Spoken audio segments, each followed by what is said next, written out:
Hello, welcome back to the channel, and the season is finished. Finito, done. Yeah, it's a shame for me to say that in mid-March, but today was a real disappointment. I'm frustrated, sad, I feel a bit down, but if you're a Watford fan watching at home, don't let this ruin your weekend. It was entirely predictable, and if Wrexham do beat us on Tuesday, which is entirely plausible, that gap between us and sixth position would be 11 points and unsalvageable really at this stage of the season. I thought the game today actually encapsulated our season pretty well. The starting 11 was dotted with young talents, a couple of experienced pros in there as well. Tom Ince, one of them. And whilst Irankunda had a moment of real quality late on, the same issues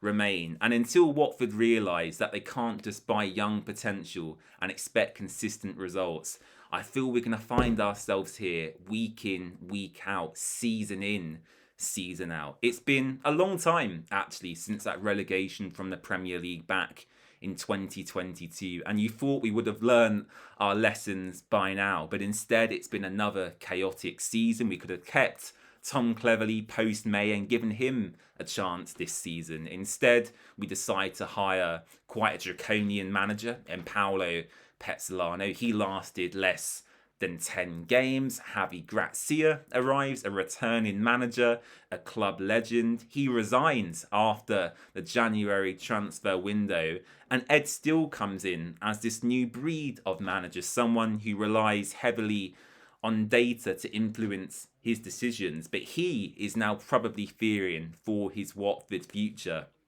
I think the target now for Ed is to really prove to the hierarchy as to why we should keep him next season. Now, I am all for giving a manager a chance, and I really want Ed to succeed. But when you look at our history, regardless of the 2.5 year contract he signed, if it goes badly against Wrexham and if it goes badly against Leicester, his initial record as a Watford head coach doesn't make for pretty reading. In fact, I believe if he loses to Wrexham following this Stoke defeat, his record is actually worse than Paolo Pezzolano when he was sacked. And Paolo Pezzolano was branded as this villain type manager. So I do worry and fear for Ed Still's future if the season peters out. I also feel a lot of players are now on the beach. Imran Louza, especially for me, whilst I don't want to make him a scapegoat because he has been excellent for the large majority of this season, I do feel post New Year, which kind of coincides with our drop off in form, he hasn't been nowhere near good enough. Now, maybe there are reasons behind that. Maybe he is carrying a knee injury. I know he's had a few shoulder issues this season as well.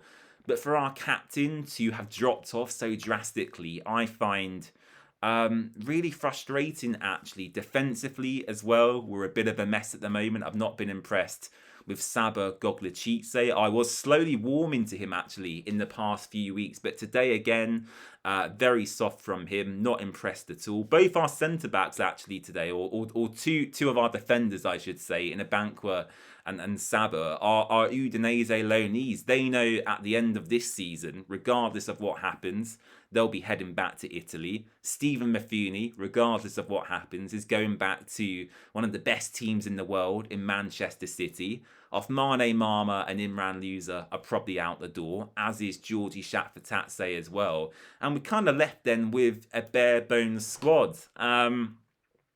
And I've said all of this without even touching on the goals we conceded today.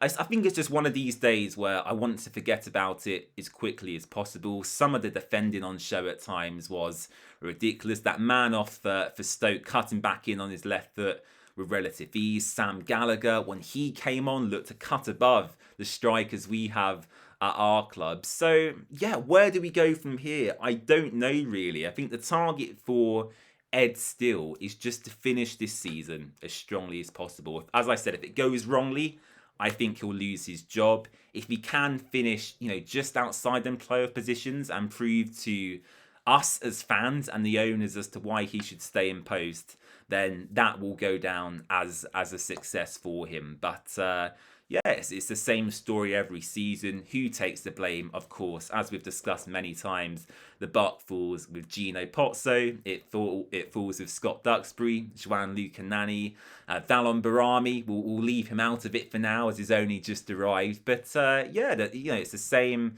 same faces around the club, and the same results keep on happening. But we as fans will always be here, and we'll continue supporting the boys for as long as possible. So thank you for watching. I really appreciate it. I know I didn't dive into really the specifics of the match today, but I just feel immensely disappointed. Ed Still, as a manager, isn't perfect. So I disagreed with the timing of some of his substitutions. Jonathan Lawson coming on was quite a rogue shout.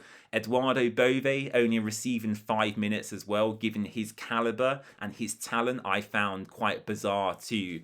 But on the whole, it's not Ed Still's fault. We can't be scapegoating our third manager of this season. As I said, it has to go up to the very top, and why the decision making is as it is at the moment. So yeah, I'll leave it there. Thank you for watching. I really appreciate your time. You can follow the Watford Way across all social platforms. We're here on YouTube, on Twitter, Instagram, TikTok, and Facebook. We won't be going anywhere. I hope you won't be either.